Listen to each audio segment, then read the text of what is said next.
Je suis sûr que ça vous est déjà arrivé à vous aussi. Vous venez de finir de monter votre film, il est tout beau, tout propre, étalonné. Il ne reste plus qu'à l'exporter et à l'envoyer sur le web. Sauf que là, vous arrivez sur l'interface d'export de Adobe Premiere Pro ou de Final Cut Pro. Et là, c'est la catastrophe. Il y a beaucoup trop d'options, beaucoup trop de boutons. Ça parle de résolution, de codec, d'audio. On est un peu perdu, surtout la première fois qu'on arrive là-dessus.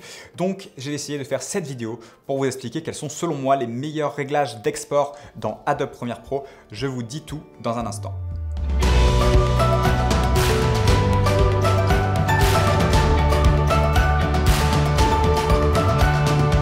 Salut à tous et bienvenue dans Grain, j'espère que vous allez bien en ce début d'année 2018, que vous avez passé de merveilleuses fêtes. Moi écoutez, ça va super, comme vous voyez j'ai un nouveau décor derrière moi pour inaugurer la nouvelle année. En tout cas merci encore de me suivre, on est à 2300 et quelques abonnés, donc presque 2500, je pensais jamais que ça irait aussi vite, donc merci à vous de me suivre au quotidien. Aujourd'hui on va parler des réglages d'export.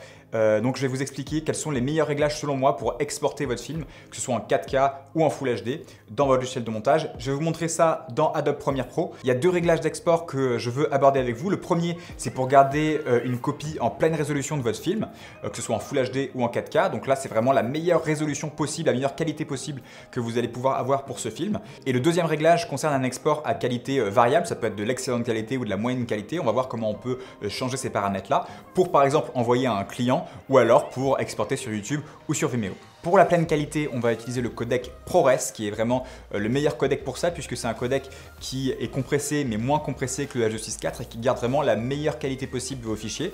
Par ailleurs, vous verrez que c'est un codec qui est plus facile à monter que le H264 puisqu'il est fait pour le montage. Donc ça, c'est vraiment pour la première partie, le premier export, un export en pleine qualité en Apple ProRes. Et ensuite, pour l'export à qualité variable, pour envoyer à un client ou uploader sur Facebook, Vimeo ou autre, on va utiliser le codec H264 qui est cette fois un codec optimisé pour la diffusion. Dans ces deux cas, je vais vous expliquer tous les réglages qu'il y a à faire pour pouvoir réaliser ces deux exports-là et aussi comment sauvegarder, enregistrer vos préconfigurations. Comme ça, vous pourrez en un clic réutiliser ces réglages à l'avenir. Donc on commence avec l'export en meilleure qualité possible, le Apple ProRes 4.2. Donc là, je le rappelle, c'est si vous voulez garder une copie pour vous en super qualité puisque le fichier va peser très lourd. Donc c'est pas vraiment un fichier qui est adapté à l'export sur YouTube ou à l'envoi à un client puisqu'il est beaucoup trop lourd. C'est vraiment pour vous, pour garder la meilleure qualité possible de votre film. Et puis en plus, à l'avenir, comme je vous ai dit tout à l'heure, si vous voulez remonter votre film ou le mettre dans une démo, une bande démo par exemple, utilisez cette version-là puisqu'elle sera beaucoup plus facile à monter. Donc pour réaliser cet export, une fois que votre film est terminé, vous allez aller dans l'interface d'export d'Adobe Premiere Pro et vous cliquez sur format et là vous mettez QuickTime puisque le codec ProRes appartient au format QuickTime. Ensuite, dans préconfiguration, vous allez dans personnaliser puisqu'on va nous-mêmes personnaliser la préconfiguration. On va bien sûr cocher l'exportation vidéo et l'exportation audio puisqu'on veut à la fois l'image et le son. Si vous voulez pas le son par exemple, vous pouvez décocher exportation audio. Ensuite, dans la partie codec vidéo, c'est là que vous allez sélectionner le Apple ProRes 4.2. Vous allez voir qu'il y a plusieurs Apple ProRes 4.2. Il y a le Lite, donc le LT, il y a le HQ qui est en très bonne qualité, il y a le Proxy.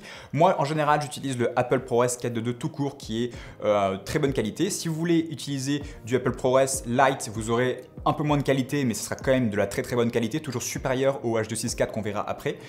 Si vous avez vraiment un projet qui a été filmé en RAW avec une très bonne qualité, vous pouvez aussi utiliser le Apple ProRes HQ. Enfin, c'est à vous de voir en fait la qualité que vous voulez avoir. Moi en général, pour tous mes projets, j'utilise le Apple ProRes 4.2 tout court. Ensuite, vous allez cliquer sur correspondance à la source. Donc c'est là que ça va optimiser en fait votre export par rapport à votre séquence. Donc par exemple, si vous avez fait une séquence qui est en Full HD, ça va directement mettre 1920 pixels par 1080. Si vous avez fait une séquence en 4K, là ça mettra automatiquement 3840 par 2160. Ou alors vous pouvez aussi manuellement définir la taille de la séquence. Mais en tout cas, si vous cliquez sur le bouton correspondance à la source, ça va directement resizer votre export en fonction de la taille de votre séquence. Donc c'est ce qu'on fait, vous cliquez là-dessus. Ensuite, il y a deux cases à cocher qui sont très importantes. La première, c'est rendu à la résolution maximale.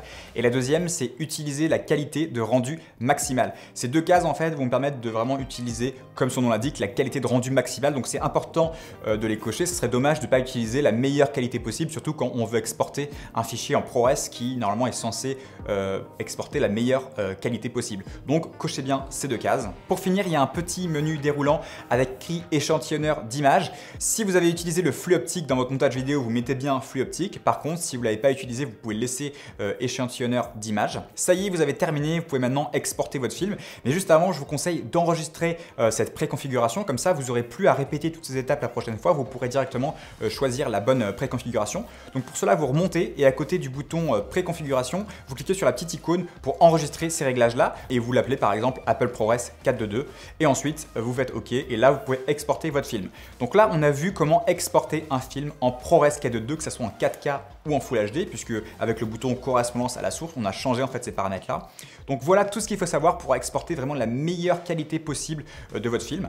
Maintenant, on va pouvoir passer à l'export en H.264 qui, je vous le rappelle, est réservé à un envoi à un client ou par exemple à un upload sur Facebook, sur YouTube ou n'importe quel réseau social de partage de vidéos. Donc là, on va pouvoir jauger nous-mêmes en fait la qualité qu'on veut donner au film et ça va aussi bien sûr réduire le poids du fichier. Donc on recommence, on ouvre l'interface d'export. Dans format, on choisit H.264, préconfiguration personnalisée, exportation vidéo et audio. Jusque-là, ça ne change pas. Ensuite, pareil, vous allez cliquer sur le bouton correspondance à la source, ce qui va optimiser votre export en fonction de votre timeline. Vous cochez bien sûr également les deux petites cases rendu à la résolution maximale et utiliser la qualité de rendu maximale. Vous choisissez un profil supérieur et maintenant on va passer dans l'onglet audio pour faire tous les réglages qui concernent le son. Donc en réglage de format audio, vous choisissez AAC, en codec audio également AAC. Taux d'échantillonnage, on va mettre 48 000 Hz, en canaux, on va mettre stéréo.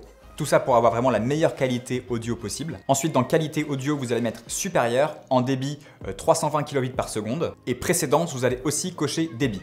Donc ces réglages-là constituent la base à un export en H.264, que ce soit en excellente qualité ou en qualité moyenne. Donc on va commencer par l'excellente qualité. Vous allez voir que certains réglages diffèrent. Donc si c'est de la 4K, dans l'onglet vidéo, en dessous du profil, vous allez mettre niveau 5.2 et ensuite pour le débit, vous allez mettre CBR en débit cible à 100. CBR, ça veut dire quoi? Ça veut dire que pour chaque seconde de votre film, il va envoyer un débit qui va être constant. Donc en l'occurrence, là, il va envoyer un débit de 100 mégabits par seconde pour chaque seconde de votre film.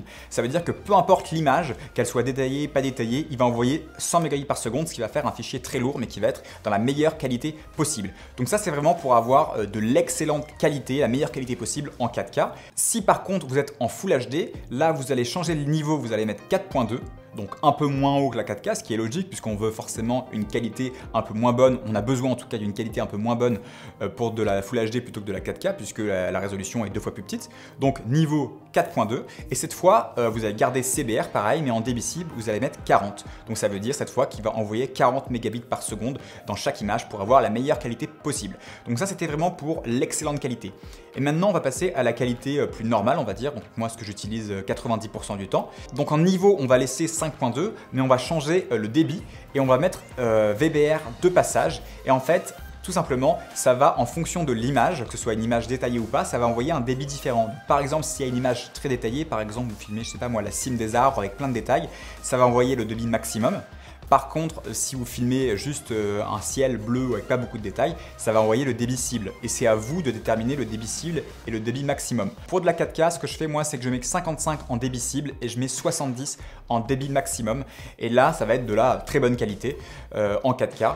Et ensuite, c'est à vous de régler cela. Si vous voulez, vous pouvez mettre 40 en débit cible et laisser 70 en débit maximum. Vous aurez un poids de fichier un peu plus bas et la qualité sera un peu moins bonne. Et ensuite, c'est à vous de doser ces paramètres-là pour envoyer un fichier en basse définition ou en moyenne définition.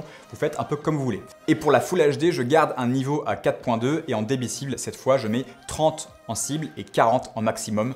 Et encore une fois, c'est à vous de voir, mais moi en tout cas, c'est les données que j'utilise. Donc 55-70 pour la 4K et 30-40 pour la Full HD. Voilà, c'était mes réglages d'export en détail. J'espère que cette vidéo vous a plu. Vous avez aussi appris à faire une préconfiguration. Ça, c'est très important puisque ça vous permet de gagner beaucoup de temps.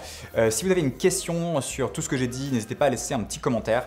Je vous souhaite de faire de magnifiques vidéos et je vous dis à très vite pour une prochaine vidéo. Salut!